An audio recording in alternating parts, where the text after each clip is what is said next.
ما بعد فاعوذ باللہ من الشیطان الرجیم بسم اللہ الرحمن الرحیم رب اشرح لی صدری ویسر لی امری واحلل عقدۃ من لسانی یفقہوا قولی ربی یسر ولا تعسر وتمم بالخیر۔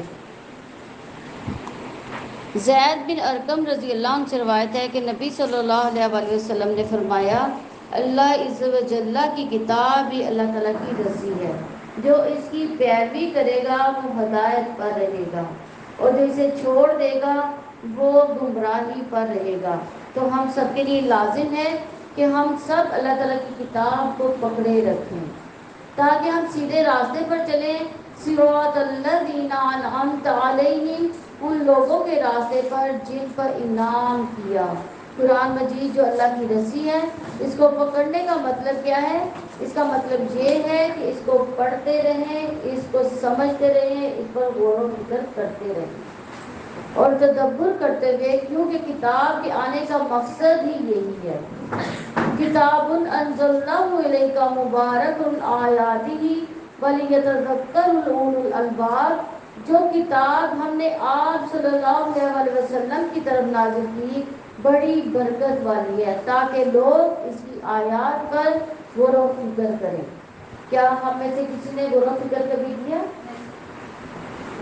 اس کے اسرار کو جانیں، اس کی حکمت کو جانیں اور عقل اس سے سبق حاصل کریں، یعنی ہماری جو عقلیں ہیں اس سے سبق حاصل کریں۔ اس سے حسن بصری رحم اللہ فرماتے ہیں، قرآن اس لیے نازل کیا گیا تاکہ اس پر غور و فکر کیا جائے، لیکن عموماً ہم اس کی قرأت یا حفظ کو ہی نیکی سمجھتے ہیں، اس کو سمجھتے ہیں یا اور تلاوت ہی کرتے رہتے ہیں اور اس پر غور و فکر کرتے ہی نہیں ہیں۔ تو وہ کہتے ہیں کہ یہ نازل ہی اس لیے کیا گیا کہ اس پر غور و فکر کیا جائے، اس پر عمل کیا جائے، لیکن لوگوں نے اس کی تلاوت کو اپنا عمل بنا لیا۔ کیا ہم بھی خالی تلاوت نہیں کرتے قرآن پاک کی؟ کبھی اس کو سوچا کہ یہ اس آیت میں کیا لکھا ہے اللہ تعالیٰ نے ہمارے لیے؟ اس آیت کو کبھی ٹھہر کر سوچا؟ کبھی کسی نے سوچنے کی کوشش کی؟ تو لوگوں نے اس کی تلاوت کو اپنا عمل بنا لیا، یعنی لوگوں نے اس کی تلاوت کو ہی کافی سمجھا۔ امام ابن تیمیہ کہتے ہیں، جو ہدایت کی غرض سے قرآن میں تدبر کرتا ہے اس کے لیے حق کا راستہ واضح ہو جاتا ہے۔ آپ کبھی یہ دیکھیے گا، کبھی آپ سوچئے گا کہ اگر آپ کو کوئی چیز کی سمجھ نہیں آ رہی، آپ قرآن پاک کو کھول کے دیکھیے گا، اللہ تعالیٰ وہ آیت آپ کے سامنے لے آئے گا جس چیز کی آپ کو سمجھ نہیں آ رہی ہوگی۔ تو یحییٰ ابن سعید سے مروی ہے، وہ کہتے ہیں کہ میں اور محمد بن یحییٰ بن حبان دونوں بیٹھے ہوئے تھے کہ محمد نے ایک آدمی کو بلایا کہ آپ مجھے وہ بتاؤ جو آپ نے اپنے والد سے سنا۔ انہوں نے کہا کہ میرے والد نے فرمایا، زید بن ثابت ایک صحابی تھے، وہ ان کے پاس آئے اور ان سے پوچھا کہ آپ کا 7 دن میں قرآن مکمل کر لینے کے بارے میں کیا خیال ہے؟ یعنی 7 دن میں 7 منزلیں ہوتے ہیں، 7 منزلیں ہوتی ہیں نا قرآن پاک کی، تو 7 دن میں وہ ایک ایک منزل روز کی پڑھ لیں، 7 دن میں قرآن پاک کمپلیٹ کر لیں، تو آپ کا اس کے بارے میں کیا خیال ہے؟ تو زید نے کہا یہ اچھا کام ہے، لیکن میں اسے آدھے مہینے یا 10 دن میں پڑھ کر مکمل کروں تو یہ مجھے 7 دن میں پڑھنے سے زیادہ عزیز ہے۔ اور آپ مجھ سے پوچھیں کہ ایسا کیوں ہے؟ انہوں نے کہا کہ آپ ایسے پوچھیں مجھ سے کہ ایسا کیوں ہے؟ انہوں نے کہا کہ میں آپ سے پوچھتا ہوں کہ ایسا کیوں ہے؟ تو زید نے کہا کہ یہ اس لیے کہ تاکہ قرآن میں غور و فکر کروں اور تاکہ اس کے مسائل پر رک کر تدبر کروں اور غور کروں، تو قرآن مجید کی تلاوت کرتے ہوئے بھی کرنا چاہیے۔ کرنا چاہیے کہ نہیں کرنا چاہیے؟ قرآن کی تلاوت ٹھہر ٹھہر کے کرنے سے کیا مراد ہے کہ اس پر غور و فکر تدبر کرتے جاؤ، تو رک رک کر اس پر غور کرنا چاہیے۔ اس لیے تلاوت کا معمول بھی آپ ترجمے والے قرآن مجید سے بنا لیجئے، کہ تلاوت بھی کریں تو کس قرآن سے کریں؟ ترجمے والے قرآن سے، اور خصوصاً جہاں نیچے لفظ کا ترجمہ لکھا ہوتا ہے، ایک لفظ کا میننگ لکھ کر اس کو آگے سے بریف کیا ہوتا ہے، تاکہ پڑھتے پڑھتے آپ رک جائیں اور اللہ سبحانہ و تعالیٰ آپ سے کیا کہہ رہے ہیں اس پر غور و فکر کر سکیں۔ کیونکہ قرآن مجید کی تلاوت اس کی سمجھ لازم اور ملزوم ہے، اور قرآن کا حق ادا نہیں ہوتا جب تک کہ اس کو اس مقصد کے لیے نہ پڑھا جائے جس کے لیے وہ آیا ہے۔ تو اللہ تعالیٰ سے دعا ہے کہ اللہ تعالیٰ اس کی ہمیں توفیق عطا فرمائے۔ 10واں پارہ سٹارٹ کرتے ہیں۔ وَاعْلَمُوا أَنَّمَا غَنِمْتُم مِّن شَيْءٍ فَأَنَّ لِلَّهِ خُمُسَهُ وَلِلرَّسُولِ وَذِي الْقُرْبَى وَالْيَتَامَى وَالْمَسَاكِينِ، اور جان لو کہ جو کچھ بھی مال غنیمت تم حاصل کرو تو بے شک اس کا 5واں حصہ اللہ تعالیٰ کے لیے ہے اور رسول کے لیے ہے اور رشتہ داروں، یتیموں، مسکینوں اور مسافروں کے لیے ہے، اگر تم اللہ تعالیٰ اور اس پر ایمان رکھتے ہو جو ہم نے فیصلے کے دن اپنے بندے پر نازل کیا، جس دن دو جماعتیں مقابل ہوئی اور اللہ تعالیٰ ہر چیز پر پوری طرح قدرت رکھنے والا ہے۔ اس آیت میں جو ہے مال غنیمت کے بارے میں پوچھا گیا ہے، اس کے بارے میں بتایا گیا ہے، کیونکہ پہلی قوموں کے اوپر جو تھا مال غنیمت جو تھا وہ فرض نہیں تھا، یعنی ان پر لازم نہیں تھا کہ وہ اس کو استعمال کریں، ان پر حرام تھا وہ۔ تو اس مال غنیمت جب ہاتھ آیا غزوہ بدر میں تو لوگوں نے جو تھا اس کے بارے میں جھگڑنا شروع کر دیا، تو اس پر یہ آیت نازل ہوئی کہ مال غنیمت جو ہے اللہ تعالیٰ اور اس کے رسول اور رشتہ داروں یعنی نبی کے رشتہ دار، یتیموں اور مسکینوں یعنی محتاجوں کے لیے ہے اور مسافروں کے لیے ہے۔ جب تم قریبی کنارے پر تھے اور وہ دور کے کنارے پر تھے اور قافلہ تم سے نیچے کی طرف تھا، اگر تم آپس میں وعدہ کرتے تو ضرور تم وقت مقررہ میں آگے پیچھے ہو جاتے، اور لیکن تاکہ اللہ تعالیٰ اس کام کو پورا کر دے جو کیا جانے والا تھا، یعنی یہ غزوے کی بات ہو رہی ہے کہ جب وہ لوگ بہت زیادہ تعداد میں تھے تو اللہ کے نبی صلی اللہ علیہ وسلم کی تعداد جو تھی ان کے گروہ کی تعداد کم تھی اور وہ نچلے حصے میں تھے اور یہ لوگ اونچلے حصے میں تھے۔ وہ واضح دلیل کے ساتھ زندہ رہے اور بے شک اللہ تعالیٰ یقیناً سب کچھ سننے والا، سب کچھ جاننے والا ہے۔ جب اللہ تعالیٰ انہیں آپ کے خواب میں تھوڑا دکھا رہا تھا، یعنی نبی صلی اللہ علیہ وسلم کو پہلے خواب میں کیا دکھا دیا تھا کہ کافر کی تعداد ہے، کافروں کی تعداد کم ہے اور مسلمانوں کی تعداد زیادہ ہے۔ کیوں دکھایا گیا تھا؟ تاکہ مسلمانوں کو قوت ملے، ان کو جنگی طاقت ملے، تاکہ یہ نہ ہو کہ ان کی تعداد کو پہلے ہی زیادہ دکھا کر ان کی ہمتیں پست نہ ہو جائیں۔ تو اللہ تعالیٰ نے ان کو خواب میں کیا دکھایا کہ وہ لوگ کم ہیں اور آپ لوگ زیادہ، حالانکہ وہ تعداد میں زیادہ تھے، اور اگر آپ کو وہ انہیں زیادہ دکھا دیتا تو ضرور تم ہمت ہار جاتے اور ضرور تم اس معاملے میں آپس میں جھگڑتے، لیکن اللہ تعالیٰ نے سلامت رکھا۔ یقیناً وہ سینوں والی بات کو خوب جاننے والا ہے، یعنی وہ سب کے سینوں کی بات جانتا ہے کہ اگر وہ ان کو تعداد زیادہ دکھا دی تو وہ بھاگ جائیں گے، اور جب تم مقابل ہوئے وہ ان کو تمہاری آنکھوں میں کم دکھاتا تھا اور تمہیں ان کی نگاہوں میں بہت کم کرتا تھا، تاکہ اللہ تعالیٰ اس کام کو پورا کر دے جو کیا جانے والا تھا، یعنی جو مقدر تھا۔ اور سارے معاملات اللہ تعالیٰ کی طرف ہی لوٹائے جانے ہیں، یعنی زندگی جب بھی مشکل آئے تو اس کی طرف ہی رغبت دلانی ہے، یعنی جب بھی کوئی ایسا معاملہ آئے کہ جو بہت مشکل معاملہ لگ رہا ہے تو اس میں کیا رغبت ہونی چاہیے؟ اللہ تعالیٰ کی طرف رجوع کرنا چاہیے ہر معاملے میں۔ تو یہاں سے اس آیت سے کیا پتہ چلتا ہے کہ تمام معاملات جو ہے اللہ تعالیٰ کی طرف لوٹائے جائیں گے، ہر مشکل معاملہ، ہر آسان معاملہ اللہ تعالیٰ ہی کی طرف سے ہے۔ اے لوگوں جو ایمان لائے ہو، جب تم مقابل ہو کسی گروہ کے تو ثابت قدم رہو اور اللہ تعالیٰ کو کثرت سے یاد کرو تاکہ تم فلاح پاؤ۔ یہ دیکھیں یہ کامیابی کے لیے اللہ تعالیٰ نے کیا چیزیں بتا دی، یعنی یہ کافروں کی جماعت جب آپ لوگوں کے ساتھ مقابل ہے، یعنی اس کے ساتھ جنگ ہو رہی ہے، جہاد ہو رہا ہے، تو اس وقت کیا کرنا ہے؟ ایک تو ثابت قدمی کا مظاہرہ کرنا، جنگ سے بھاگنا نہیں۔ دوسرا اللہ تعالیٰ کی یاد کثرت سے کرنی ہے، یعنی تسبیحات کرنی ہے، اللہ تعالیٰ کی یاد کرنی ہے، اللہ تعالیٰ کی تسبیح و تحلیل کرنی ہے، اور پھر کیا ہوگا؟ اللہ تعالیٰ تمہیں فلاح دے دے گا، تمہیں کامیابی دے دے گا کافروں پر۔ تو دنیا میں بھی جینے کے لیے، ثابت قدمی اختیار کرنے کے لیے یہ معاملات جو ہے سب سے ضروری ہے۔ ایک ثابت قدمی، جتنے مرضی دکھ آئیں، جتنی مرضی تکلیفیں آئیں، لیکن اس پر کیا کرنا ہے؟ ثابت قدمی رکھنی ہے۔ اگر آپ کا کوئی کام کرنے کا ارادہ ہے اب آپ نے کام کرنا شروع کر دیا، ارادہ کر لیا، اب اس میں پختہ کیسے ہونا ہے؟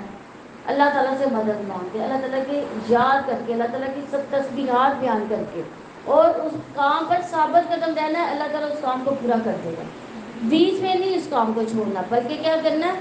اس پر توکل کرنا ہے، اللہ تعالیٰ پر پورا توکل، کہ اللہ تعالیٰ ہمارا یہ کام جو ہے وہ کر دکھائے گا۔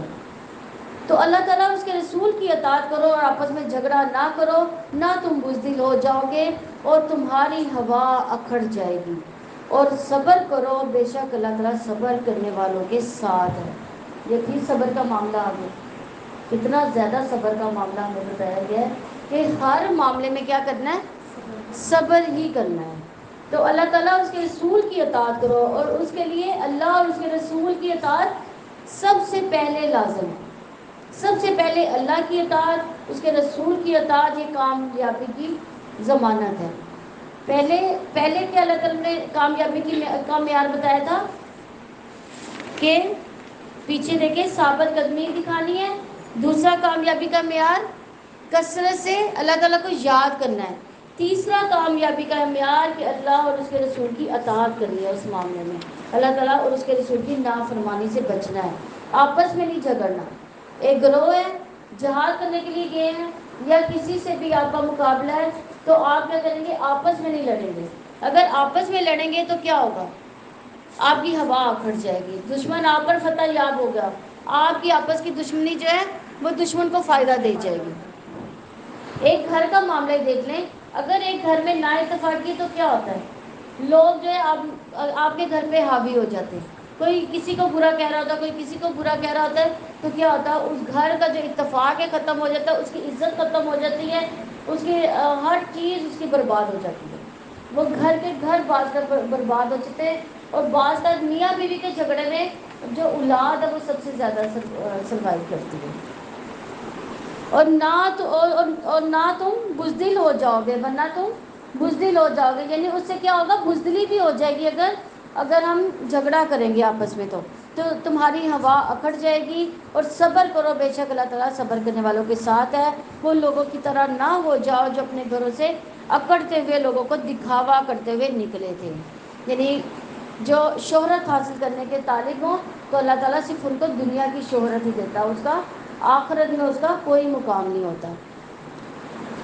اور جب شیطان نے ان کے اعمال ان کے لیے خوشنما بنا دیے، یعنی شیطان جو ہے انسانوں کو کیا کرتا ہے؟ اس کے جو بھی عمل ہوتا ہے، غلط عمل کو بھی خوشنما بنا دیتا ہے کہ ہاں تم بہت اچھا عمل کر رہے ہو۔ تو اس نے کہا ان لوگوں میں سے آج تم پر کوئی غالب آنے والا نہیں، اور بلا شبہ میں تمہارا حمایتی ہوں۔ مگر جب دونوں جماعتوں نے ایک دوسرے کو دیکھا تو وہ اپنی ایڑیوں پر واپس پلٹا اور کہنے لگا بے شک میں تم سے بیزار ہوں۔ یعنی شیطان نے کافروں کو بھڑکایا تھا، اس نے کہا تھا کہ یہ نبی سے اور اس کے ماننے والوں سے جنگ کرو۔ اب وہ جنگ پر اس نے آمادہ کیا، اس وقت ان کے ساتھ آیا تھا، جب اس نے دیکھا کہ فرشتوں کی جماعت جو ہے اللہ کے نبی صلی اللہ علیہ وسلم کی مدد کے لیے آ گئی ہے، اور فوجیں اوپر سے فرشتوں کی اتر رہی ہیں، تو اس کی ہوا اکھڑ گئی، وہ فوری وہاں سے بھاگ گیا، اور وہ کیا کہتا ہوا بھاگا؟ بے شک میں تم سے بیزار ہوں۔ وہ انسانوں سے کہہ رہا ہے کہ میں تم سے بیزار ہوں کہ تم نے یہ غلط کام کر رہے ہو، میں واقعی وہ کچھ دیکھ رہا ہوں جو تم نہیں دیکھ رہے، یعنی جو فرشتوں کی جماعت آسمان سے اتر رہی ہے وہ میں دیکھ رہا ہوں، تم نہیں دیکھ رہے۔ یقیناً میں اللہ تعالیٰ سے ڈرتا ہوں، اللہ تعالیٰ بہت سخت عذاب والا ہے۔ نہیں دیکھیں شیطان بھی جو ہے اس معاملے میں کہتا ہے کہ میں اللہ تعالیٰ سے ڈرتا ہوں، صرف اس کے دل میں ایمان نہیں ہے۔ اگر وہ ایمان کے ساتھ یہ بات کہے تو وہ فلاح پا جائے، لیکن اس کے دل میں ایمان نہیں ہے، لیکن وہ ڈرتا اللہ تعالیٰ سے بھی ہے، اللہ تعالیٰ کی عذاب سے ڈرتا ہے۔ جب منافق اور وہ لوگ جن لوگوں کے دلوں میں ایک بیماری تھی کہہ رہے تھے ان لوگوں کو ان کے دین نے دھوکہ دیا، اور جو بھی اللہ تعالیٰ پر بھروسہ کرے گا تو یقیناً اللہ تعالیٰ سب پر غالب کمال حکمت والا ہے، یعنی سب سے زیادہ جو ہے سب سے بیسٹ جو ترقی کا معیار ہے وہ بھروسہ ہے، کس پر؟ اللہ تعالیٰ پر۔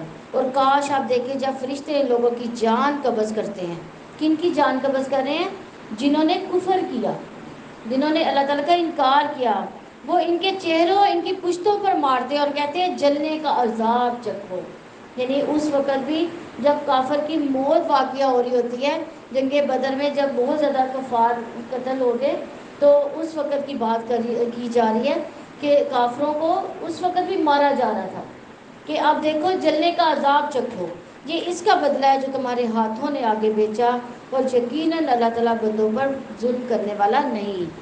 جس طرح آل فرعون کی ان لوگوں کی حالت تھی جو ان سے پہلے تھے، انہوں نے اللہ تعالیٰ کی آیات کا انکار کیا تو اللہ تعالیٰ نے ان کو گناہوں کی وجہ سے انہیں پکڑ لیا۔ یعنی اسی طرح جیسے ان لوگوں نے اللہ کے نبی صلی اللہ علیہ وسلم کے ساتھ لڑائی کی، جنگ میں مارے گئے اور انہوں نے اللہ تعالیٰ کا انکار کیا، اسی طرح آل فرعون نے بھی، اور فرعون نے اور آل فرعون نے اللہ تعالیٰ کا انکار کیا تھا، تو اس وقت ان کو بھی اسی طرح گناہوں نے پکڑا تھا۔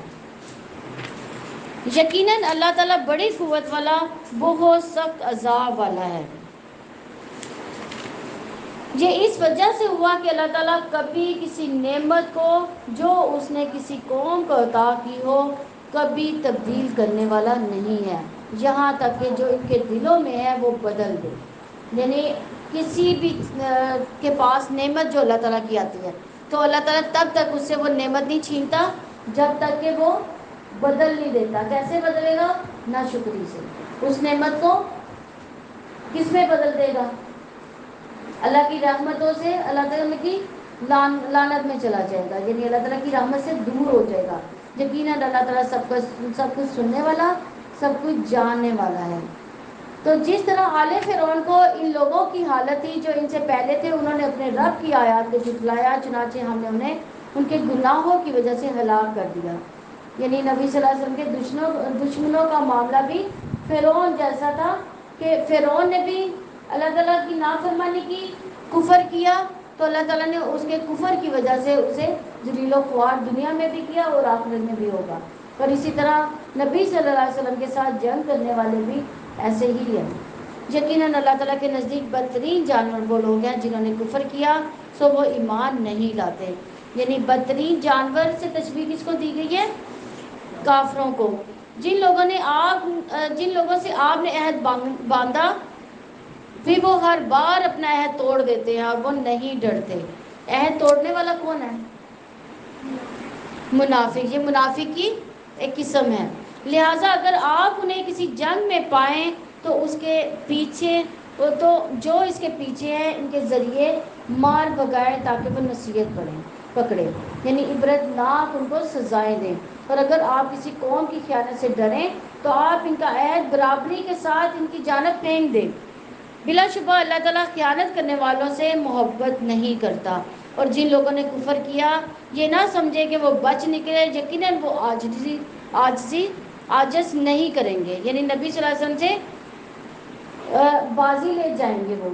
اور جو تم استطاعت رکھتے ہو ان کے مقابلے کے لیے قوت سے گھوڑے باندھنے سے تیاری کرو، تم اس سے اللہ تعالیٰ کے دشمن کو اور اپنے دشمن کو اور ان کے علاوہ دوسروں کو خوف زدہ کرو گے جنہیں تم نہیں جانتے۔ اللہ تعالیٰ ان کو جانتا ہے۔ اللہ تعالیٰ کی راہ میں جو چیز بھی تم خرچ کرو گے وہ پوری تمہاری طرف لوٹا دی جائے گی اور تم پر ظلم نہیں کیا جائے گا، یعنی ناانصافی نہیں ہوگی۔ جس کا جتنا عمل ہوگا اس کو اس کی جزا مل کر ہی رہے گی۔ اور اگر وہ صلح کے لیے مائل ہو جائیں تو آپ بھی ان کی طرف مائل ہو جائیں۔ اگر وہ صلح کر لیں تو نبی صلی اللہ علیہ وسلم سے کہا جا رہا ہے کہ آپ ان سے صلح کر لیں اور آپ اللہ تعالیٰ پر بھروسہ کریں، بلا شبہ وہی سب کچھ سننے والا، سب کچھ جاننے والا ہے۔ یہ دین اصلاح کا دین ہے۔ اگر کوئی صلح کرتا ہے تو یہ دین جو ہے جھگڑالو نہیں ہے بلکہ اصلاح والا دین ہے۔ یہ فوری ہی جو صلح کا جواب صلح سے دیتا ہے، اور اگر وہ آپ کو دھوکہ دینے کا ارادہ کریں تو بے شک اللہ تعالیٰ تمہارے لیے کافی ہے۔ وہی ہے جس نے اپنی مدد و مومنوں کے ذریعے آپ کو قوت دی اور اس نے ان دلوں میں الفت ڈال دی۔ اگر آپ زمین میں جو بھی ہے اور سب خرچ کر دیتے تب بھی آپ ان کے دلوں کے درمیان الفت نہ ڈالتے، اور لیکن اللہ تعالیٰ نے ان کے درمیان الفت ڈال دی۔ یقیناً وہ سب پر غالب کمال حکمت والا ہے۔ یعنی الفت کن کے دلوں میں ڈالی؟ یعنی کسی سے محبت کرنے کے لیے کیا مال خرچ کرنے کی ضرورت ہے؟ اگر آپ کسی کے ساتھ کسی کے لیے بھلائی کرتے ہو، بہت زیادہ مال خرچ کرتے ہو، اس مال کی وجہ سے جو محبت ہوتی ہے، جب آپ کا مال ختم ہوگا وہ محبت بھی ختم ہو جائے گی. تو محبت جو ہے ایسی چیز ہے جو اللہ تعالیٰ دلوں میں ڈالتا ہے. تو اے نبی آپ بس اللہ تعالیٰ کافی، اور مومنوں میں سے ان کو بھی جو آپ کے پیچھے چلے ہیں، یعنی محبت ڈالنے والا اللہ تعالیٰ ہے. اطاعت جو نبی کی ہے وہ اللہ تعالیٰ کی اطاعت ہے، اور اس لیے نبی صلی اللہ علیہ وسلم سے محبت ہی اول محبت ہے. اے نبی مومنوں کو جنگ پر ابھارو، اگر تم میں سے 20 آدمی صبر کرنے والے ہوں گے وہ 200 پر غالب آئیں گے. یعنی 20 آدمی اگر جنگ میں ہے تو اگر وہ اس پر صبر کریں گے، جو جماعت ہے وہ زیادہ ہوگی تو وہ 20 آدمی 200 پر غالب آئیں گے. اور اگر تم میں سے 100 آدمی ہو تو وہ 1000 کافروں پر غالب آئیں گے. یعنی یہ اللہ تعالیٰ نے مومنوں کو قوت دی ہے میدان جنگ میں، کہ اگر کوئی مومن میدان جنگ میں جاتا ہے تو اللہ تعالیٰ اس کی قوت کو بڑھا دے گا اتنے اس برابر سے، کیونکہ بے شک وہ لوگ سمجھ نہیں رکھتے.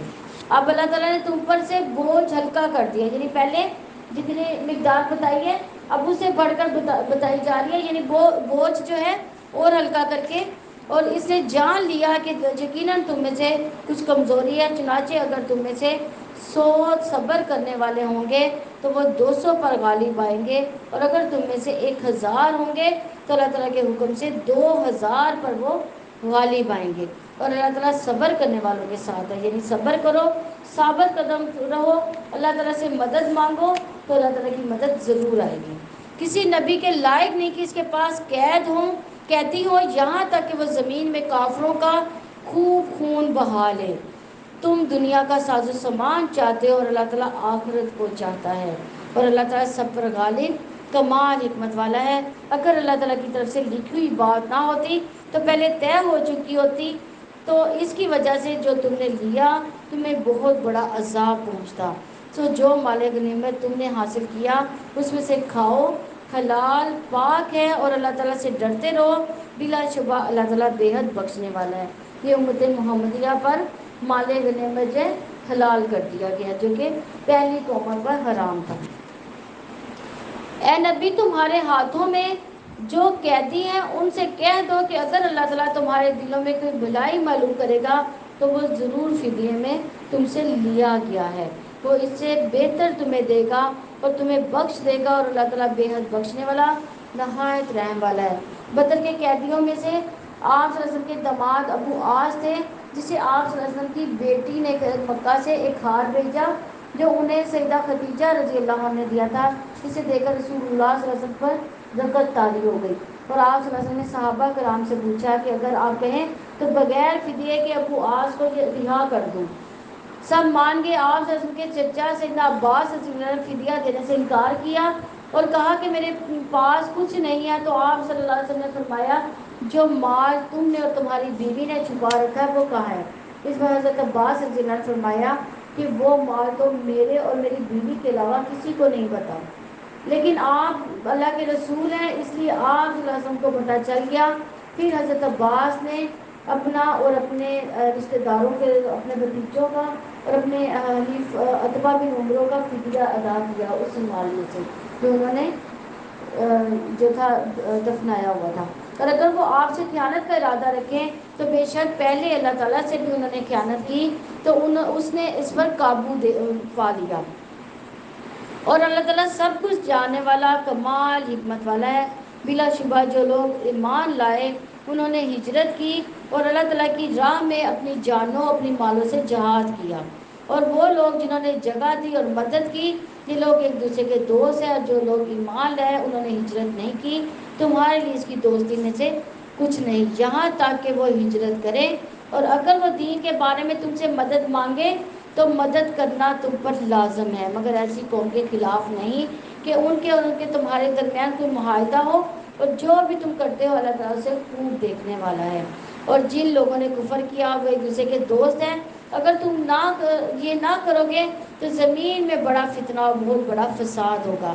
اور جو ایمان ہے انہوں نے ہجرت کی اور اللہ تعالیٰ کی راہ میں جہاد کیا، اور جن لوگوں نے جگہ دی اور مدد کی وہی لوگ سچے مومن ہیں.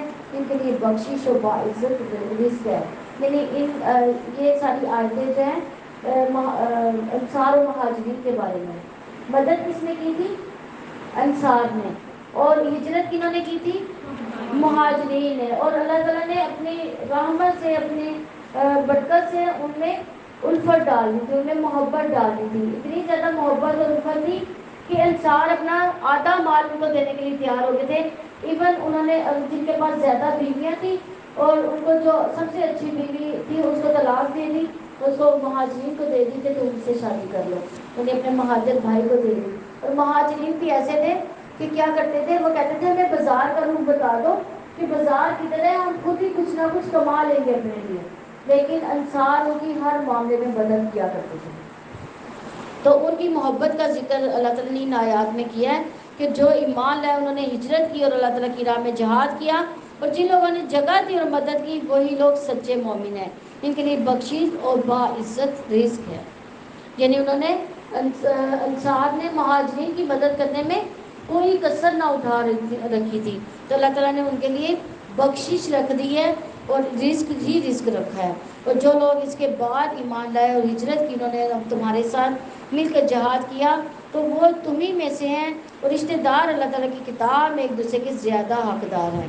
اور یقیناً اللہ تعالیٰ ہر چیز کو خوب جاننے والا ہے. یہ اخوت مہاجرین انصار کے درمیان رکھ دی گئی تھی.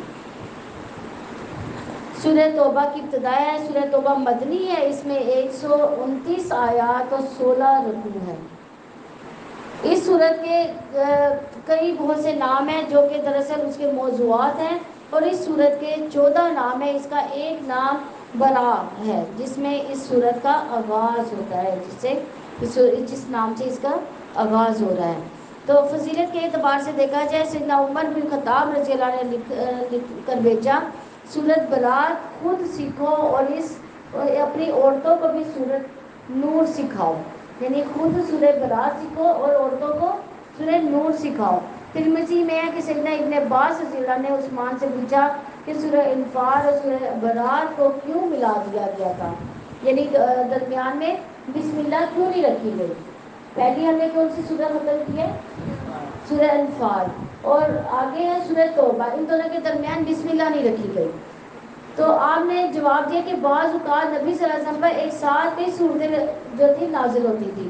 اس آیت کو فلاں سورہ میں رکھ دو جس کا ذکر ہے، اور سورہ انفال یعنی مدینہ شریف میں سب سے پہلے نازل ہوئی تھی، اور سورہ برات جو سب سے آخر میں نازل ہوئی تھی. تو نبی صلی اللہ علیہ وسلم بتاتے تھے نا کہ اس آیت کو فلاں سورہ میں رکھ دو یا اس میں رکھ دو. تو بیانات جو ان دونوں صورتوں کے جو بیانات ہیں وہ سیم ہیں، ملتے جلتے ہیں. تو نبی صلی اللہ علیہ وسلم کا اسی دوران انتقال ہو گیا، تو آپ صلی اللہ علیہ وسلم نے کیونکہ اس کے درمیان جو ان دونوں صورتوں کے درمیان بسم اللہ نہیں رکھی تھی، تو اس لیے بعد میں بھی اس کے درمیان بسم اللہ کو نہیں رکھا گیا. لیکن ایک وہ اس کے ساتھ جو ہے لیکن الگ الگ جو ہے صورتوں کے نام ضرور دیے گئے. تو بری زما ہونے کا اعلان ہے اللہ تعالیٰ اس کے رسول کی جانب سے ان مشرکوں کی طرف جن سے تم نے معاہدہ کیا تھا. یعنی یہ معاہدہ جزیرہ عرب میں قائم اسلامی حکومت اور مشرکین کے درمیان تھا. جو معاہدے تھے ان پر ہوا تھا. چنانچہ تم لوگ ملک میں 4 ماہ چل پھر لو اور جان لو کہ یقیناً تم اللہ تعالیٰ کو عاجز کرنے والے نہیں ہو. اور بلا شبہ اللہ تعالیٰ کافروں کو رسوا کرنے والا ہے. اور صاف اعلان ہے اللہ تعالیٰ اور اس کے رسول کی جانب سے حج اکبر کے دن تمام لوگوں کی طرف کہ یقیناً اللہ تعالیٰ مشرکوں سے بری الذمہ ہے. اور اس کا رسول بھی، چنانچہ اگر تم توبہ کر لو تو وہ تمہارے لیے بہتر ہے، اور اگر تم منہ موڑ لو تو جان لو کہ یقیناً تم اللہ تعالیٰ کو عاجز کرنے والے نہیں ہو. اور جن لوگوں نے کفر کیا انہیں آپ دردناک عذاب دینے کی خوشخبری دے دیں. یعنی جو اللہ تعالیٰ کو اور اس کے رسول کی اطاعت نہیں کرتے، اللہ تعالیٰ کے احکامات سے منہ موڑتے ہیں، تو اللہ تعالیٰ نے ان کے لیے دردناک عذاب رکھا ہے. مگر مشرکوں میں سے جن لوگوں سے تم نے معاہدہ کیا پھر انہوں نے عہد میں تم سے کچھ بھی کمی نہیں کی اور تمہارے خلاف انہوں نے کسی کی مدد بھی نہیں کی، تو ان کے ساتھ ان کا معاہدہ ان کی مدت تک پورا کرو. یعنی جو عہد و پیمان اللہ تعالیٰ کے نبی صلی اللہ علیہ وسلم نے کافروں سے کیے تھے، اگر وہ قائم ہیں تو ان پر جو ہے اس عہد کو نبھاؤ، اس پر تقوی اختیار کرو، اللہ تعالیٰ سے ڈر کر اس عہد کو ان کے ساتھ نبھاؤ. لیکن جو اپنا عہد توڑتے ہیں تو پھر تم بھی توڑ دو. بلا شبہ اللہ تعالیٰ متقی لوگوں سے محبت رکھتا ہے. چنانچہ جب حرمت والے مہینے نکل جائیں تو تم مشرکوں کو جہاں پاؤ قتل کر دو. حرمت والے مہینے، ہاں جی، اور ان کو پکڑو، ان کو گھیرو، ان کے لیے ہر گات کی جگہ بیٹھو. پھر اگر وہ توبہ کرے اور نماز قائم کرے، زکوٰۃ ادا کرے تو ان کا راستہ چھوڑ دو. یقیناً اللہ تعالیٰ بے حد بخشنے والا، نہایت رحم والا ہے. اور مشرکوں میں سے کوئی اگر تم سے کوئی پناہ مانگے تو اسے پناہ دے دو، یہاں تک کہ وہ اللہ تعالیٰ کا کلام سنے، پھر اسے اس کی امن کی جگہ پہنچا دو. یہ اس وجہ سے ہے کہ یقیناً وہ لوگ علم نہیں رکھتے. یعنی اسلام مسلمانوں کو مشرکین کا محافظ بنا دیتا ہے تاکہ ان کے دلوں تک اسلام کو پہنچا دیا جائے، ان پر ظلم نہیں کرتا. یہ اسلامی رواداری کا اعلیٰ مقام ہے. ان مشرکوں کا اللہ تعالیٰ اور اس کے رسولوں کے نزدیک کوئی عہد کیسے ہو سکتا ہے مگر وہ لوگ جن سے تم نے مسجد حرام کے پاس معاہدہ کیا تھا. چنانچہ وہ تمہارے لیے پوری طرح قائم رہیں تو تم بھی ان کے لیے پوری طرح قائم رہو. یعنی وہ تمہارے لیے سیدھے راستے پر رہے تو تم بھی ان کے ساتھ سیدھا چلتے رہو. بلا شبہ اللہ تعالیٰ متقی لوگوں سے محبت کرتا ہے. کیسے ہو سکتا ہے؟ حالانکہ وہ اگر تم پر قابو پائیں تو تمہارے بارے میں نہ کسی قرابت کا لحاظ رکھیں اور نہ کسی عہد کا. وہ اپنے منہ سے تمہیں خوش کرتے ہیں اور دل ان کے انکار کرتے ہیں، اور ان کی اکثر فاسق ہے. انہوں نے اللہ تعالیٰ کی آیات کے بدلے تھوڑی قیمت خرید لی. تھوڑی قیمت کون سی قیمت ہے؟ دنیا خرید لی. یعنی دنیا جو ہے وہ کم فائدے کی جگہ ہے، جبکہ آخرت کا فائدہ بے بہا ہے. تو انہوں نے اللہ تعالیٰ کی آیات کے بدلے کیا کیا؟ دنیا خرید لی. پھر انہوں نے اللہ تعالیٰ کے راستے سے روکا، یعنی دنیا کے فائدے حاصل کر لیے اور اللہ تعالیٰ کے راستے سے روک لیا. یقیناً بہت برا ہے جو وہ عمل کر رہے ہیں. کسی مومن کے بارے میں نہ وہ کسی قرابت داری کا لحاظ کرتے ہیں نہ کسی عہد کا، اور یہی لوگ حد سے گزرنے والے ہیں. چنانچہ اگر وہ توبہ کریں، نماز قائم کریں، پہلے اپنے گناہ پر توبہ کریں اور پھر نماز قائم کریں، زکوٰۃ ادا کریں تو وہ تمہارے دینی بھائی ہیں. یعنی یہ اخوت اسلام کی بنیاد انہی باتوں پر ہے. اور ہم ان لوگوں کے لیے آیات کو کھول کھول کر بیان کرتے ہیں جو جانتے ہیں. اور اگر اپنے عہد کے بعد وہ اپنی قسمیں توڑ دیں، پہلے وہ عہد کریں پھر اس کے بعد وہ قسموں کو توڑ دیں تو تمہارے دین میں طعن کریں تو کفر کے پیشواؤں سے جنگ کرو. یعنی انہوں نے عہد کیا مسلمانوں سے، اس کے بعد اس عہد کو توڑ دیا تو پھر دین میں عہد نکالنا شروع کر دیا، دین کا مذاق اڑانا شروع کر دیا. تو پھر اللہ کے نبی صلی اللہ علیہ وسلم کو کیا کہا جا رہا ہے؟ تو ان کے ساتھ جنگ کر دو. بلا شبہ ان لوگوں کے لیے کوئی قسمیں نہیں ہیں تاکہ وہ باز آ جائیں. کیا تم ان لوگوں سے نہ لڑو گے جنہوں نے اپنی قسموں کو توڑا اور رسول کو نکالنے کا ارادہ کیا، اور پہلی بار انہوں نے ہی تم سے ابتدا کی تھی. یہ کس کی بات ہو رہی ہے؟ یہ ہجرت کی بات ہو رہی ہے کہ انہوں نے سب سے پہلے انہوں نے رسول اللہ صلی اللہ علیہ وسلم کو مکہ سے نکالا تھا. تو پہل کس نے کی تھی؟ کافروں نے پہل کی تھی. یعنی انہوں نے پہلی بار ابتدا بھی انہوں نے کی تھی. کیا تم ان سے ڈرتے ہو؟ حالانکہ اللہ تعالیٰ زیادہ حقدار ہے کہ تم ان سے ڈرو اگر تم مومن ہو. یعنی اللہ تعالیٰ زیادہ حقدار ہے کہ ہم اللہ تعالیٰ سے ڈرے، تقوی اختیار کریں. اور تقوی اختیار کرنے کے لیے کیا ہے کہ کافروں سے جنگ کرنا ضروری ہے. تم ان سے لڑو، اللہ تعالیٰ تمہارے ہاتھوں ان کو عذاب دلوائے گا، انہیں رسوا کر دے گا، ان کے خلاف تمہاری مدد کرے گا اور مومنوں کے سینوں کو شفا دے گا اور ان کے دلوں کو غصہ دور کرے گا. اور اللہ تعالیٰ جسے چاہتا ہے توبہ کی توفیق دیتا ہے، اور اللہ تعالیٰ سب کچھ جاننے والا کمال حکمت والا ہے.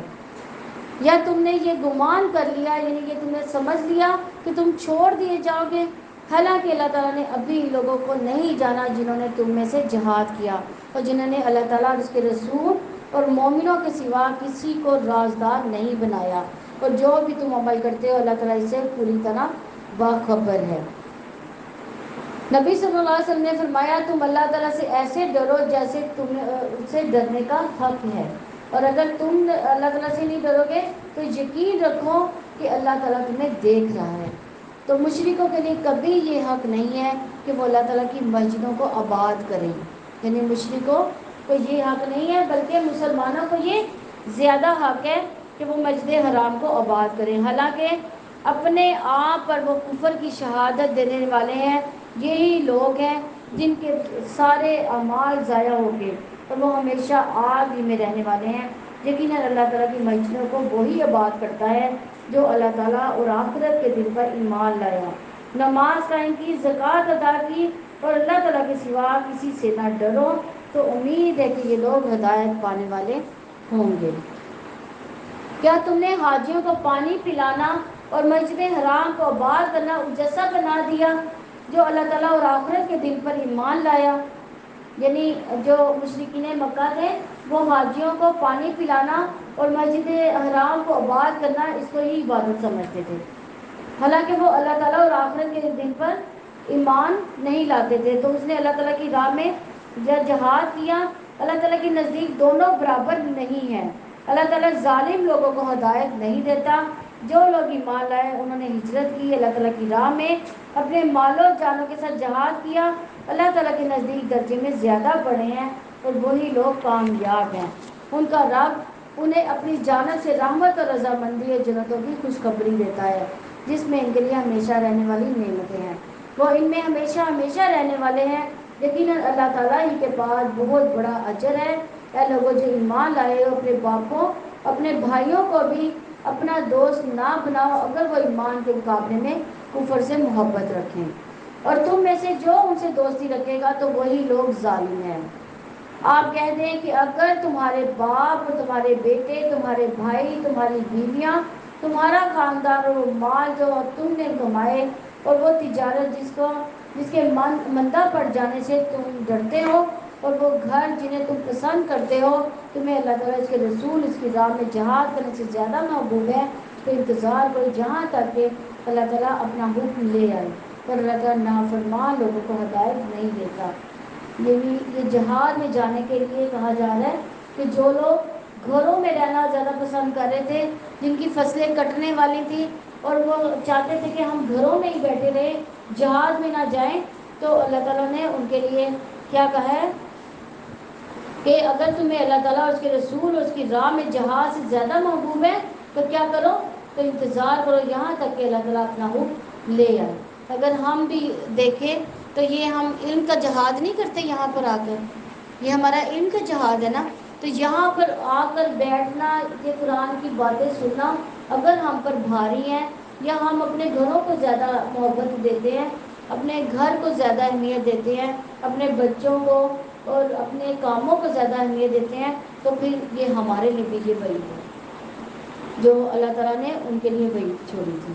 تو بلا شبہ یقیناً اللہ تعالیٰ نے بہت سی جگہوں میں تمہاری مدد کی ہے، اور حنین کے دن بھی جب تمہاری کثرت نے تمہیں خود پسند بنا دیا تھا، یعنی حنین میں کیا تھا کہ مسلمان جو تھے بہت بڑی کثرت میں تھے، تو ان کو اپنی جماعت پر ایک غرور اور ایک گھمنڈ تھا، ایک ناز تھا کہ اب ہماری ہی فتح ہوگی۔ تو کیا وسائل جو ہے فتح کے لیے لازم ہے؟ کیا ہم اسباب پر جو ہے وہ بھروسہ کر سکتے ہیں؟ سوائے اللہ تعالیٰ کی ذات کے ہم بھروسہ نہیں کر سکتے۔ یا پھر وہ تمہارے کچھ بھی کام نہ آئی اور زمین وسیع ہونے کے باوجود تم پر تنگ ہو گئی کہ تم پیٹھ پھیرتے ہوئے لوٹ گئے، پھر اللہ تعالیٰ نے اپنے رسول پر اور مومنوں پر اپنی سکینت نازل فرمائی اور ایسے لشکر اتارے جنہیں تم نے نہیں دیکھا، اور اس نے ان لوگوں کو سزا دی جنہوں نے کفر کیا، اور کافروں کا یہی بدلہ ہے۔ یعنی لشکر اتارے جنہیں تم نے نہیں دیکھا تھا۔ یہ کون سے لشکر تھے؟ فرشتوں کے لشکر، فرشتوں کے لشکر جو تھے مسلمانوں کی مدد کے لیے آئے۔ تو حنین والے طائف والے لوگ تھے، لیکن نبی صلی اللہ علیہ وسلم نے جب ان کے جو جنگ میں قیدی ان کو ملے، تو ان کے قیدی جب واپس کیے تو وہ اس حسن سلوک سے متاثر ہو کر مسلمان ہو گئے تھے۔ پھر انہی کی قوم میں سے محمد بن قاسم اور جیسے بہت زیادہ جو بڑے بڑے لوگ پیدا ہوئے تھے۔ پھر اللہ تعالیٰ اس کے بعد بھی جس کو چاہے گا توبہ کی توفیق دے گا، اور اللہ تعالیٰ بےحد بخشنے والا نہایت رحم والا ہے۔ اے لوگوں جو ایمان لائے، یقیناً جب مشرک ناپاک ہیں سب مشرک ناپاک ہیں، چنانچہ وہ اس سال کے بعد مسجد حرام کے قریب نہ آئے۔ جب فتح مکہ ہوئی تو پھر کیا ہوا کہ مشرکین کو جو تھا مسجد حرام میں داخلے سے منع کر دیا گیا، اور اگر تمہیں تنگ دستی کا خوف ہے تو اللہ تعالیٰ جلد ہی تمہیں اپنے فضل سے غنی کر دے گا، اور اگر اس نے چاہا یقیناً اللہ تعالیٰ سب پر غالب، اللہ تعالیٰ سب کچھ جاننے والا، کمال حکمت والا ہے۔ اور ان لوگوں سے لڑو جو اللہ تعالیٰ پر اور آخرت کے دن پر ایمان نہیں لاتے اور نہ اس کو حرام کہتے ہیں کہ اللہ تعالیٰ اس کے رسول نے حرام کیا ہے، اور نہ ہی وہ دین حق کو اختیار کرتے ہیں، ان لوگوں میں سے جنہیں کتاب دی گئی ہے، یہاں تک کہ وہ ہاتھ سے جزیہ دے اور ذلیل ہوں۔ اور یہودیوں نے کہا کہ عزیر اللہ تعالیٰ کا بیٹا ہے۔ دیکھیں اللہ تعالیٰ نے پہلے ان کو ذلیل کیا، کیسے؟ ان کو جزیہ دینے پر مجبور کر دیا کہ اگر انہوں نے مملکت مسلمہ میں رہنا ہے تو ان کو جزیہ دینا پڑے گا۔ پھر ساتھ ہی اللہ تعالیٰ نے ان کا ذکر کر دیا ہے، یہودیوں نے کیا کہا تھا؟ عزیر اللہ تعالیٰ کا بیٹا، عزیر علیہ السلام کو اللہ تعالیٰ کا بیٹا بنا دیا انہوں نے۔ عیسائیوں نے کہا کہ مسیح اللہ تعالیٰ کا بیٹا ہے۔ یہ ان دونوں کے اپنے منہ کی بات ہے، یعنی اس میں حقیقت کوئی بھی نہیں ہے۔ وہ ان لوگوں کی بات کی مشابہت کرتے ہیں، یعنی کن کی مشابہت میں انہوں نے کہا تھا؟ نہیں، انہوں نے مشرکوں کی مشابہت میں کہا تھا، یعنی جو کافر تھے ان کی مشابہت میں کہا تھا۔ انہوں نے مشرکوں نے کیا کہا تھا کہ فرشتے اللہ تعالیٰ کی بیٹیاں ہیں۔ تو جنہوں نے ان سے پہلے کفر کیا تھا، اللہ تعالیٰ انہیں ہلاک کرے، وہ کہاں سے بہکائے جا رہے ہیں۔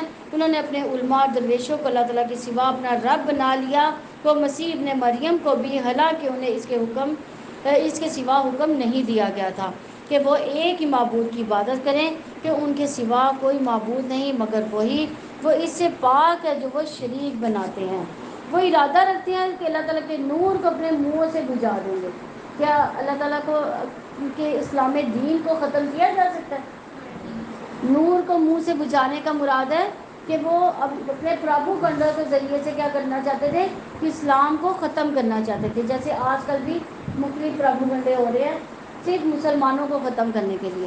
کبھی مولویوں کو غلط کہنا شروع کر دیتے ہیں، کبھی داڑھیوں پر الزامات آتے ہیں، کبھی جو نقاب کرتی ہیں ان پر الزام لگانے شروع کر دیے جاتے ہیں کہ یہ عورتیں صحیح نہیں ہوتی، اور داڑھیوں والوں کو دہشت گرد قرار دے دیا گیا۔ تو یہ جو ساری چیزیں ہیں یہ مسلمانوں کو، اسلام کو تباہ و برباد کرنے کے لیے۔ تو اللہ تعالیٰ نہیں جانتا مگر یہ کہ وہ اپنے نور کو پورا کرے، اگرچہ کافر لوگ برا جانیں۔ وہی ہے جس نے اپنے رسول کو ہدایت اور دین حق کے ساتھ بھیجا تاکہ وہ اس کو ہر دین پر غالب کر دیں، اگرچہ مشرک لوگ برا جانیں۔ اے لوگوں جو ایمان لائے ہو، یقیناً بہت سے علماء اور درویش بلا شبہ لوگوں کے اموال باطل طریقے سے کھاتے ہیں، یعنی وہ فتویٰ جو ہے مال دے کر اس کے حق میں فتویٰ دے دیتے ہیں، انہیں اللہ تعالیٰ کے راستے سے روکتے ہیں۔ جو لوگ سونے چاندی کو خزانہ بنا کر رکھتے ہیں اور اسے اللہ تعالیٰ کے راستے میں خرچ نہیں کرتے، یعنی کوئی بھی کنز جو ہے کیا ہے، ایسا سونا چاندی جس پر زکوٰۃ ادا نہ کی گئی ہے وہ کنز ہوتا ہے، یعنی وہ خزانہ ہوتا ہے۔ اور تو آپ انہیں دردناک عذاب کی خوشخبری دے دیں۔ ایسے خزانے کے لیے دردناک عذاب کی خوشخبری ہے، جس دن اس مال کو جہنم کی آگ میں کیا کیا جائے گا، تپایا جائے گا، پھر اس کے ساتھ اس کی پیشانیوں اور اس کے پہلو، اس کے پشتوں کو داغا جائے گا۔ یہی مال جو کنز ہوگا جس پر زکوٰۃ ادا نہیں کی گئی ہوگی، وہ مال جو ہے اس کو گرم کیا جائے گا اور اس کی پشتوں سے ان کو داغا جائے گا۔ یہی ہے جو تم نے اپنے لیے خزانے بنایا تھا، سو چکھو جو تم نے خزانہ بنایا کرتے تھے، بے شک اللہ تعالیٰ کے نزدیک مہینوں کی تعداد کتاب اللہ میں 12 مہینے ہیں، جس دن سے اس نے آسمان و زمین کو پیدا کیا، یعنی شروع دن سے ہی اللہ تعالیٰ نے 12 مہینے بنائے، ان میں سے 4 حرمت والے اللہ تعالیٰ نے بنائے۔ یہی سیدھا راستہ ہے، سو ان میں سے اپنی جانوں پر ظلم نہ کرو اور مشرکوں کے خلاف سب مل کر لڑو، جیسے وہ سب مل کر تم سے لڑتے ہیں، اور جان لو یقیناً اللہ تعالیٰ متقیوں کے ساتھ ہے۔ در حقیقت وہ کیا کرتے تھے کہ جو حرمت والے مہینے ہیں ان کو بدل دیتے تھے، ان میں جنگ کرتے تھے، اور دوسرے جو حرمت والے مہینے نہیں ہوتے تھے ان کے ساتھ بدل کے سال کے 12 مہینوں میں 4 مہینے پورے کر دیتے تھے کسی نہ کسی طرح سے۔ تو در حقیقت مہینوں کا پیچھے کر دینا کفر میں زیادتی ہے جس کے ساتھ وہ لوگ گمراہ کیے جاتے ہیں۔ جنہوں نے کفر کیا 1 سال اسے حلال کر دیتے ہیں اور 1 سال اس کو حرام کر دیتے ہیں تاکہ اللہ تعالیٰ نے جو حرام کیا ہے اس کی تعداد پوری کریں۔ پھر جسے اللہ تعالیٰ نے حرام کیا اسے حلال کر لیں۔ ان کے برے اعمال ان کے لیے خوشنما بنا دیے گئے ہیں اور اللہ تعالیٰ کافروں کو ہدایت نہیں دیتا۔ اے لوگوں جو ایمان لائے ہو، تمہیں کیا ہے کہ جب تم سے کہا جاتا ہے کہ اللہ تعالیٰ کی راہ میں نکلو تو تم زمین کی طرف نہایت بوجھل ہو کر جاتے ہو؟ کیا تم آخرت کے مقابلے میں دنیا کی زندگی پر راضی ہو گئے ہو؟ یعنی چند دن کی راحت ہمیشہ کی راحت سے بہتر ہے۔ یعنی چند دن کی راحت جو ہے ہمیشہ کی راحت سے بہتر نہیں ہے۔ تو دنیا کی زندگی کا سامان آخرت کے مقابلے میں بہت ہی تھوڑا ہے۔ اگر تم نہ نکلو گے تو وہ تمہیں دردناک عذاب دے گا، تمہارے علاوہ دوسرے لوگوں کو بدل کر لے آئے گا اور تم اس کا کچھ بھی نقصان نہ کرو گے، اور اللہ تعالیٰ ہر چیز پر پوری طرح قدرت رکھنے والا ہے۔ اگر تم اس پیغمبر کی مدد نہ کرو، یعنی غزوہ تبوک میں لڑائی کرنے سے نہ نکلو، یقیناً اللہ تعالیٰ نے اس کی مدد کی ہے، یعنی اس پیغمبر کی پہلے بھی مدد کی ہے۔ کب مدد کی تھی؟ جب اسے ان لوگوں نے نکال دیا تھا، یعنی غزوہ جو ہجرت کا واقعہ ہے اس میں جب نکالا تھا جنہوں نے کفر کیا، جبکہ وہ 2 میں سے دوسرا تھا، یعنی نبی صلی اللہ علیہ وسلم تھے اور حضرت ابوبکر صدیق رضی اللہ عنہ تھے۔ جب وہ دونوں غار میں تھے، جب اپنے ساتھی سے کہہ رہا تھا غم نہ کرو، یہ کون کہہ رہے تھے؟ نبی صلی اللہ علیہ وسلم حضرت ابوبکر صدیق سے کہہ رہے تھے کہ غم نہ کرو، یقیناً اللہ تعالیٰ ہمارے ساتھ ہے۔ کیسا توکل تھا ان کا! دشمن بالکل سر پہ موجود تھا، اگر زمین کی طرف دیکھتا تو وہ ان کو نظر آ جاتے، لیکن اللہ تعالیٰ نے کیسے ان کی مدد کی اور ان کا توکل کیسا تھا؟ ان کا مکمل توکل تھا۔ حضرت ابوبکر صدیق کا بھی مکمل توکل تھا، اس کے باوجود نبی صلی اللہ علیہ وسلم ان کو بھروسہ دلا رہے تھے کہ غم نہ کرو، یقیناً اللہ تعالیٰ ہمارے ساتھ ہے۔ تو اللہ تعالیٰ نے اس پر اپنی سکینت نازل کی اور اس کو ایسے لشکروں کے ساتھ قوت دی جن کو تم نے نہیں دیکھا۔ ان لوگوں کی بات نیچی کر دی جنہوں نے کفر کیا، اور اللہ تعالیٰ کی بات ہی سب سے اونچی ہے، اور اللہ تعالیٰ سب پر غالب کمال حکمت والا ہے۔ اللہ تعالیٰ کی راہ میں نکلو، ہلکے ہو یا بوجھل، اپنے مالوں اور جانوں کے ساتھ اللہ تعالیٰ کی راہ میں جہاد کرو، یہ تمہارے لیے بہتر ہے اگر تم جانتے۔ یعنی مال کے ساتھ جہاد کرنا زیادہ مقدم کر دیا گیا، لیکن جان کے ساتھ بھی جہاد کرنا ضروری ہے۔ اگر جلدی ملنے والا مال درمیانہ سفر ہوتا تو وہ ضرور آپ کے پیچھے جاتے، لیکن مسافت انہیں دور معلوم ہوئی، اور عن قریب وہ اللہ تعالیٰ کی قسمیں کھائیں گے، اور اگر ہم استطاعت رکھتے تو ہم ضرور تمہارے ساتھ نکلتے۔ وہ اپنی جانوں کو ہلاک کر رہے ہیں، اور اللہ تعالیٰ جانتا ہے کہ وہ لوگ بلا شبہ ضرور جھوٹے ہیں۔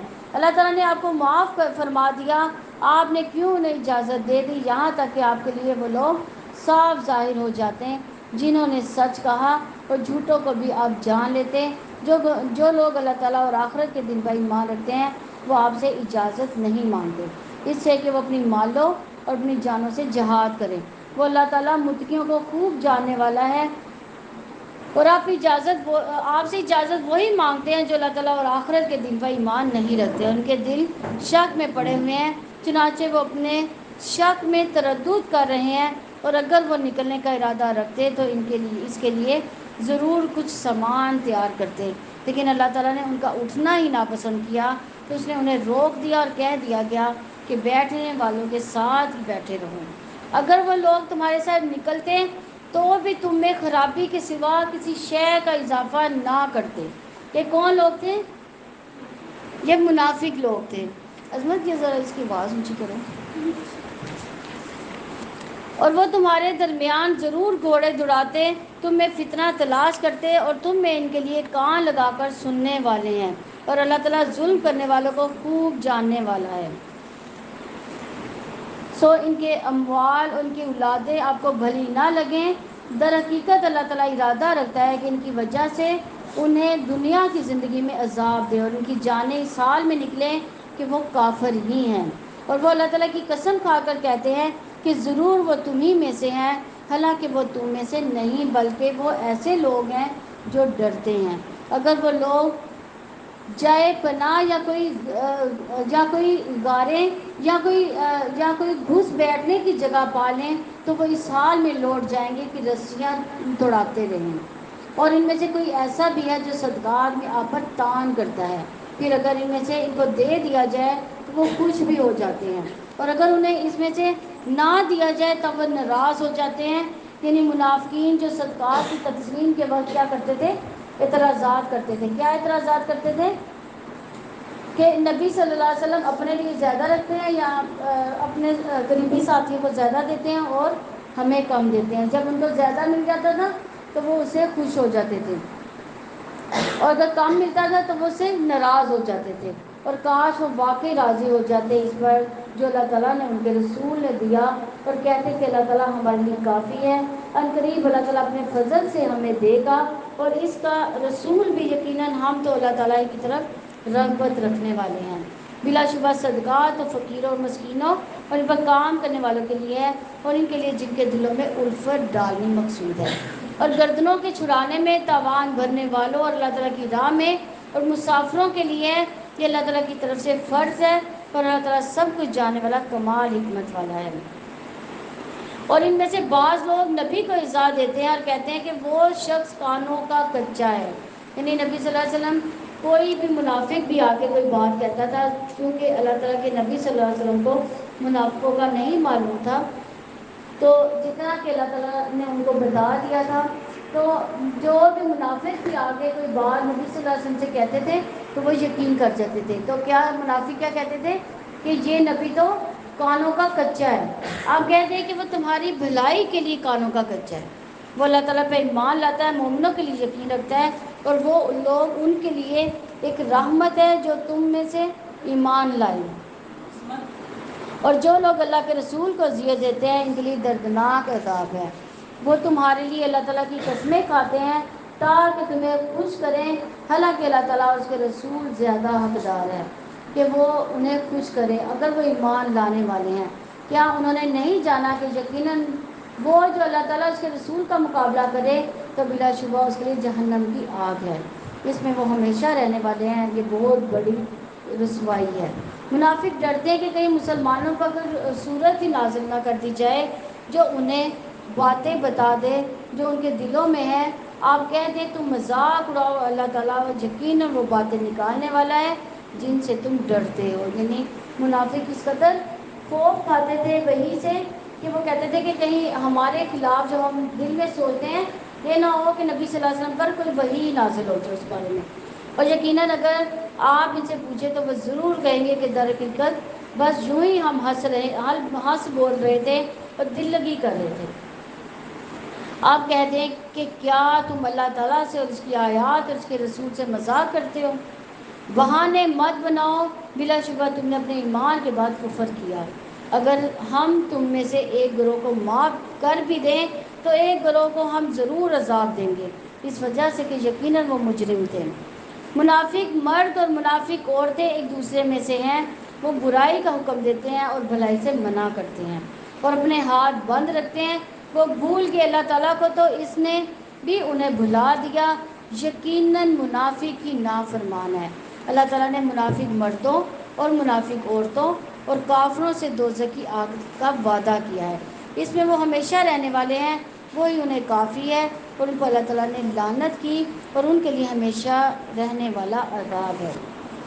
ان لوگوں کی طرح جو تم سے پہلے تھے وہ قوت میں تم سے زیادہ سخت اور اموال اور اولاد میں بہت زیادہ تھے، سو انہوں نے اپنے حصے سے فائدہ اٹھایا، پھر تم نے بھی اپنے حصے سے فائدہ اٹھایا جیسا کہ تم سے پہلے لوگوں نے اپنے حصے سے فائدہ اٹھایا، اور تم نے فضول باتیں کی جس طرح انہوں نے فضول باتیں کی.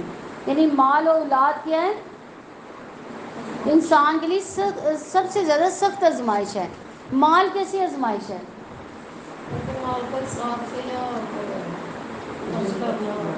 ہاں، اسراف سے خرچ کرنا، یعنی اپنی ہی ذات کے لیے خرچ کرنا، اپنی کاموں پر ہی خرچ کرنا. اور اگر اسراف سے خرچ کرنا، اگر اللہ تعالیٰ کی راہ میں اسراف سے خرچ کریں تو وہ ہمارا مال جو ہے وہ ہم نے محفوظ کر دیا.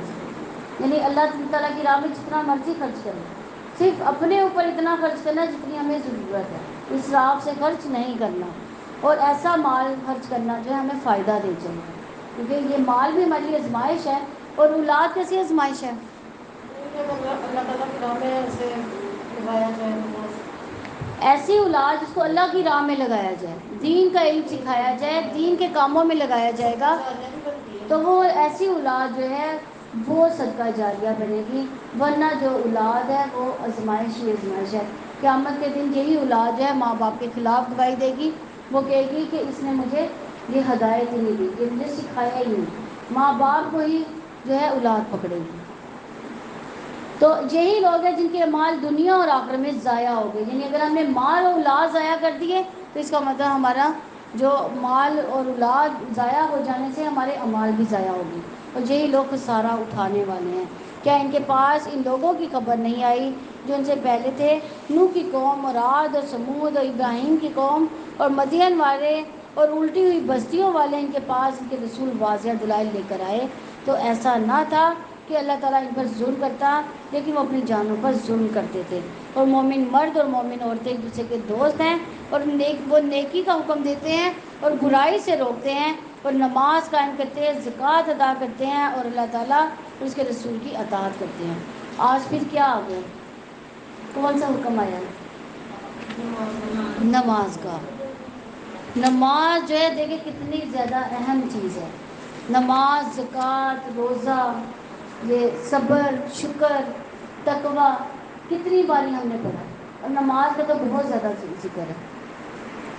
یہی لوگ ہیں جن پر اللہ تعالیٰ ضرور رحم کرے گا، یقیناً اللہ تعالیٰ سب پر غالب کمال حکمت والا ہے۔ اللہ تعالیٰ نے مومن مردوں اور مومن عورتوں سے باغات کا وعدہ کیا، کون سے باغات کا؟ جنت کے باغات کا، جن کے نیچے سے نہریں بہتی ہیں، ان میں ہمیشہ رہنے والے ہیں، وہ پاکیزہ رہائش گاہوں کا جو ہمیشگی کے باغوں میں ہوں گی۔ اور اللہ تعالیٰ کی تھوڑی سی رضامندی سب سے بڑی ہے، یہی بہت بڑی کامیابی ہے، یعنی اللہ تعالیٰ کی رضا حاصل کرنے یہ سب سے بڑی کامیابی ہے۔ اللہ تعالیٰ ہمیں بھی اپنی رضا کے کام کرنے کی توفیق عطا فرمائے۔ اے نبی، جہاد کریں کافروں منافقوں سے اور ان پر سختی کریں، ان کا ٹھکانہ جہنم ہے اور وہ لوٹ کر جانے کی بری جگہ ہے۔ وہ اللہ تعالیٰ کی قسم کھاتے ہیں کہ انہوں نے بات نہیں کی، حالانکہ بلا شبہ انہوں نے کافرانہ بات کیا، اور اپنے اسلام کے بعد انہوں نے کفر کیا اور اس چیز کا ارادہ کیا جو انہوں نے نہیں پائی، انہوں نے انتقام نہیں لیا مگر یہ کہ ان کو اللہ تعالیٰ اور اس کے رسول نے اپنے فضل سے غنی کر دیا۔ چنانچہ اگر وہ توبہ کر لیں تو ان کے لیے بہتر ہوگا، اور اگر وہ منہ پھیر لیں تو اللہ تعالیٰ ان کو دنیا اور آخرت میں دردناک عذاب دے گا، اور زمین میں ان کے لیے نہ کوئی دوست ہوگا اور نہ ہی کوئی مددگار۔ سیدنا زید بن ارقم رضی اللہ عنہ منافقوں میں سے ایک شخص سے سنا کہ آپ صلی اللہ علیہ وسلم اگر نبی ہیں تو ہم گدھوں سے بدتر ہیں، یعنی وہ اپنے آپ کو گدھوں سے تشبیہ دیتے تھے۔ بعد میں وہ انکار کرتا رہا کہ اس نے یہ بات نہیں کی۔ اسی طرح جو تھے منافق ان کے پاس آئے، اس نے آپ صلی اللہ علیہ وسلم سے پوچھا کہ تم اور تمہارے ساتھی مجھے برا بھلا کیوں کہتے ہو؟ تو انہوں نے وہ اور اس کے ساتھی جو قسمیں کھانے لگے اور کہنے لگے کہ ہم تو آپ کو برا بھلا کہتے ہی نہیں، حالانکہ وہ بعد میں نبی صلی اللہ علیہ وسلم کو بہت برا بھلا کہتے تھے۔ اور میں سے بھی جنہوں نے اللہ تعالیٰ سے عہد کیا کہ یقیناً اگر اس نے ہمیں اپنے فضل سے دیا تو ہم ضرور صدقہ کریں گے، اور اگر ضرور نیک لوگوں میں سے ہو جائیں گے۔ پھر جب اللہ تعالیٰ نے انہیں اپنے فضل سے عطا کیا تو انہوں نے اس پر بخل کیا۔ کیا فضل دیا اللہ تعالیٰ نے ان کو؟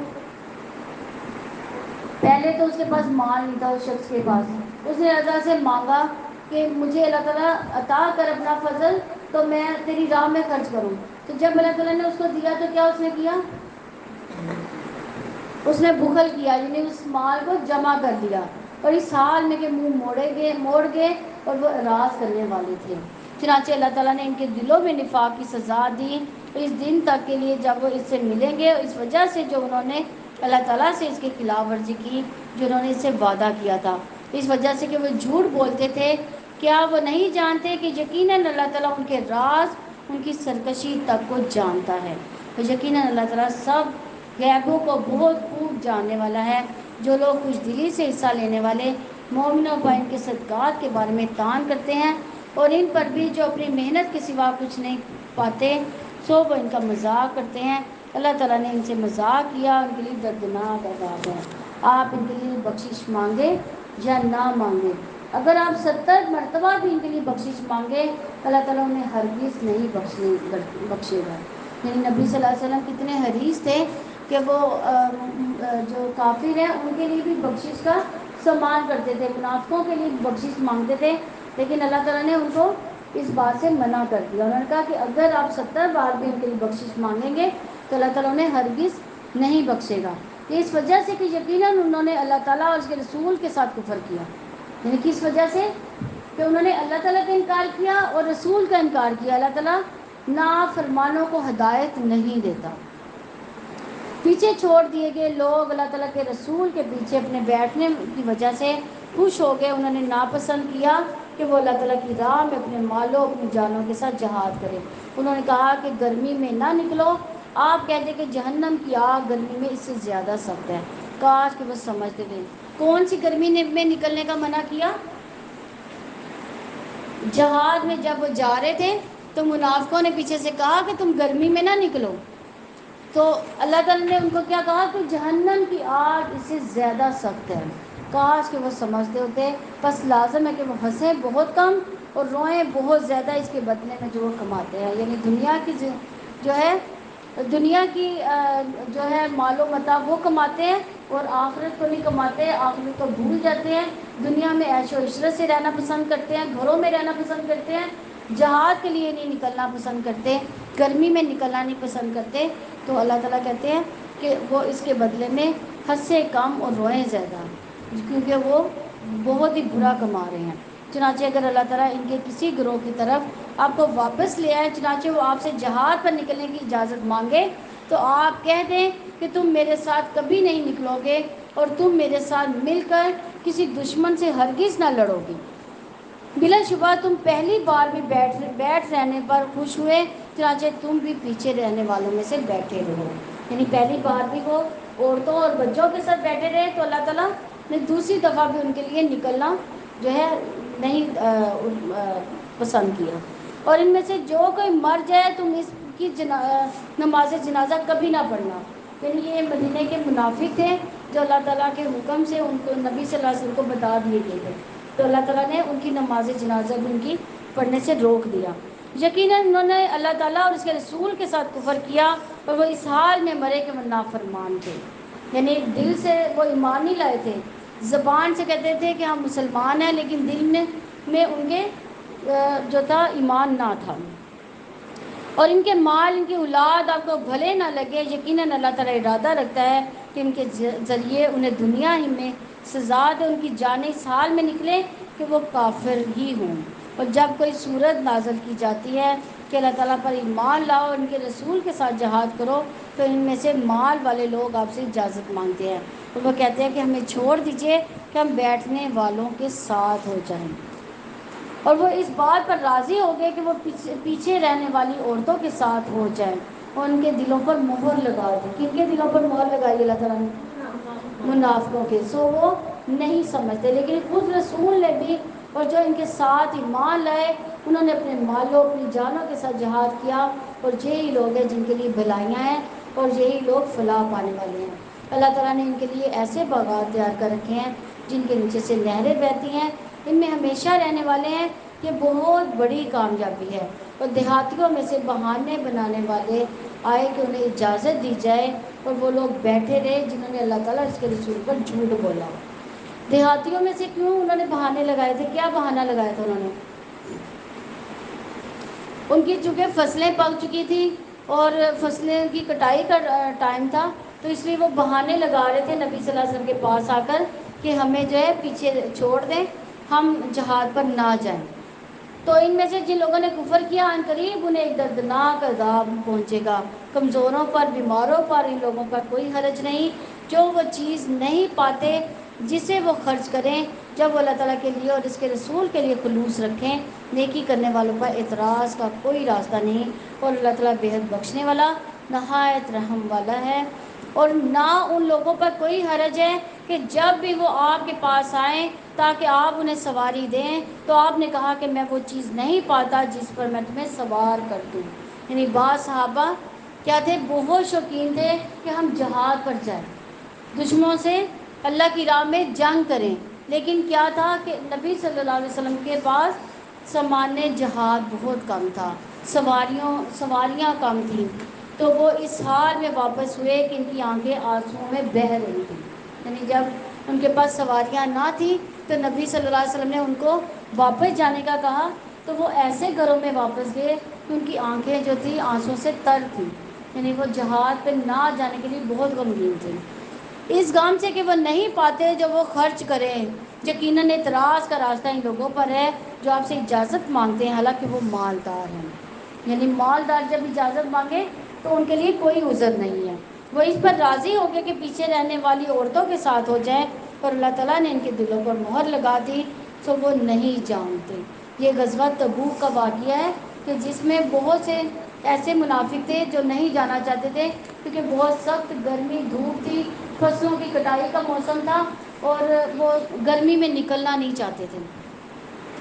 اللہ تعالیٰ ہمیں بھی جہاد کی توفیق دے, چاہے ہم جہاد علم کریں اور ہم کریں ضرور, ہم سب کو اللہ تعالیٰ علم سیکھنے اور سکھانے کی توفیق دے. سبحانک اللہم و بحمدک نشہد ان لا الہ الا انت نستغفرک و نتوب الیک. السلام علیکم ورحمۃ اللہ وبرکاتہ.